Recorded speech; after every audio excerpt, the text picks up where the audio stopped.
కానీ దత్తాత్రేయుడు పుట్టిన దగ్గర నుంచి పరీక్షలే అమ్మా. ఆయన అవతారం అంతా భక్తుల్ని భయంకరంగా పరీక్షించి కానీ ఆయన వాళ్ళకి కావాల్సింది ఇవ్వడు, అనుగ్రహించారు. యాసిడ్ టెస్ట్లే, మామూలుగా ఉండదు. ఆయన పుట్టుకతోటే ఆయన బాల్యము, ఆయన యొక్క చేష్టలు, ఆయన గొప్పతనాలు అన్నీ చూసి పక్కన ఉండే మునికుమారులు అందరూ వచ్చి మమ్మల్ని శిష్యుడిగా స్వీకరించు అన్నారు.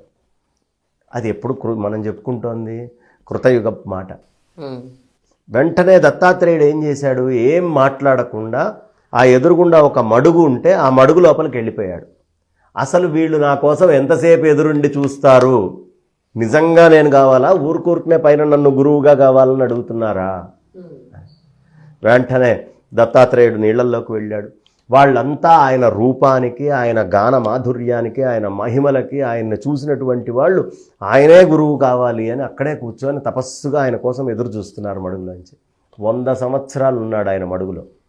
100 సంవత్సరాలు ఆ మడుగులో. కృతయుగంలో 100 అంటే పెద్ద లెక్క కాదు, వాళ్ళ జీవితకాలం చాలా పెద్దది. ఆ 100 సంవత్సరాలు మడుగులో అలా కూర్చొని ఉంటే 100 సంవత్సరాలు వీళ్ళు ఎదురు చూస్తూనే ఉన్నారు. చూసేటప్పటికీ ఒక్కసారిగా ఆయన ఇంకా పరీక్ష చేయాలి, 100 ఏళ్ళు ఉన్నారు కానీ ఇంకా పరీక్ష చేయాలి అని ఒక స్త్రీని తీసుకొని ఆ స్త్రీతో పాటు మధ్యపాత్రలు ఇవి పట్టుకొని అలా తాగుతున్నట్టుగా లేచి పైకి వచ్చాడు. ఈయన మనకు గురువు ఏమిటి, చిచి ఈయన ఇట్లాంటి చండాల పనులు చేస్తే ఈయన గురువు ఎందుకు అవుతాడు అని కొంతమంది వెళ్ళిపోయారు. మిగిలిన కొంతమంది దాన్ని కూడా ఆస్వాదిస్తూ ఆ లీలకు కూడా నమస్కరిస్తూ ఇది కూడా ఈయన లీలే అని దండం పెట్టుకుంటూ ఉన్నారు. అలాంటి వాళ్ళందరినీ స్వామి బ్రోచాడు. కాబట్టి అంత పరీక్ష చేస్తాడు. బాగా నిరీక్షణ చేశాను కదా అని ఇచ్చేయడు ఆయన. ఆ మునికుమారులని అలా బ్రోచాడు. ఆ తర్వాత ఈ దత్తాత్రేయుడి యొక్క గొప్పతనము తెలియాలి అనేటటువంటి ఉద్దేశంతో బ్రహ్మదేవుడు సృష్టి రచన మొదలుపెట్టాడు. సృష్టి చేసేటప్పుడు మనకి తమస్సు, తామిశ్రము, అంధతామిశ్రము ఇలా 5 రకాలైనటువంటి గుణాలు తీసుకొని ప్రత్యేకమైనటువంటి లక్షణాలని, తమస్సుని ఆయన స్థాపించాడు. మోహము, మహామోహము, తమస్సు, మోహము, మహామోహము, తామిశ్రము, అంధతామిశ్రము అని ఈ 5టిని బ్రహ్మదేవుడు సృష్టి చేశాడు. ఆ 5 ఎంత గొప్పవయ్యా అంటే బ్రహ్మదేవుడినే ముందు కబలించినాయి. ఎవడు సృష్టి చేశాడో వాడి మీదకే వెళ్ళినాయి. ఈయన వేదాలన్నీ మర్చిపోయాడు, మతిమరుపులోకి వచ్చింది, ఏం చేయాలో అర్థం కాక తిరుగుతున్నాడు.